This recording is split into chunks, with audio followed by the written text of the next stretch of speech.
एक बार एक राजा अपने दरबार में ऐलान करवाता है।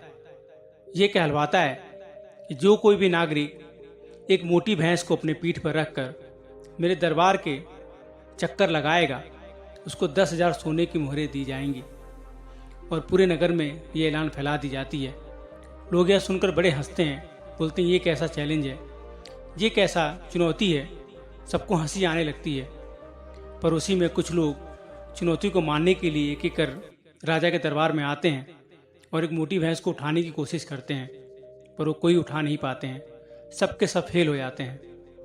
यह सुनकर एक नौजवान आता है और वो कहता है कि मैं ये चुनौती पूरा कर सकता हूँ, पर मुझे 2 साल 11 महीने का वक्त चाहिए। मैं 2 साल 11 महीने के बाद एक भैंस को अपने पीठ पर लाद कर ये पूरे दरबार का चक्कर लगाऊंगा। राजा वो शर्त मान लेता है, कहता है ठीक है।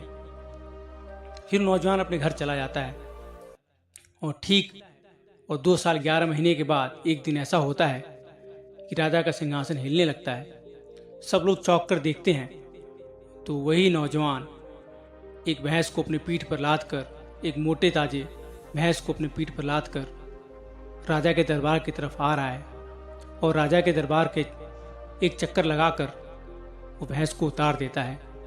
राजा को देखकर और पूरे दरबारी को यह देखकर बड़ा आश्चर्य होता है कि ये इसने कैसे किया। फिर राजा पूछता है कि आखिर तुमने ये कैसे किया। तब उस नौजवान ने जवाब दिया कि महाराज, जब आपने चुनौती दी तो मैंने इस चुनौती को बहुत छोटा बना दिया। मैं उस दिन से ही एक भैंस जो अभी बहुत छोटी थी उसको रोज पीठ पर उठाकर अभ्यास करता था।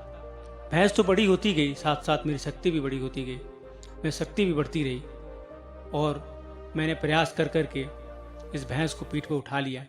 और आज ये दिन है कि मोटी भैंस है, इसको मैं उठा कर लाया हूँ और इसका वजन फिर भी मुझे कम लगता है।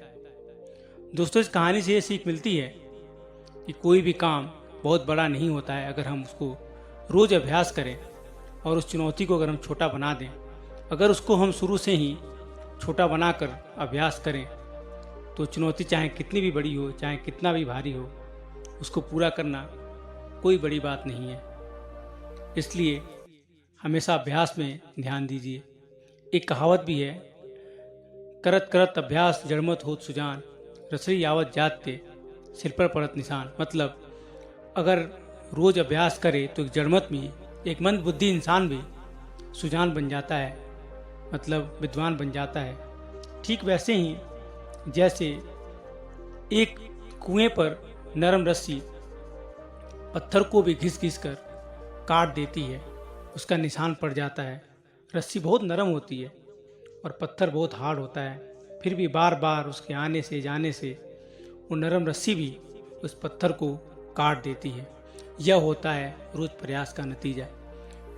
इसलिए दोस्तों, जब जीवन में असफल होने लगे तो ये याद रखें कि अगर आप प्रयास करते रहेंगे तो आपको सफलता एक न एक दिन जरूर मिलेगी। दोस्तों, आशा करता हूँ कहानी पसंद आई होगी। पसंद आई हो तो वीडियो को लाइक कीजिएगा, चैनल को सब्सक्राइब कीजिएगा और भी कहानियों के लिए इस चैनल को सब्सक्राइब करना ना भूलिए।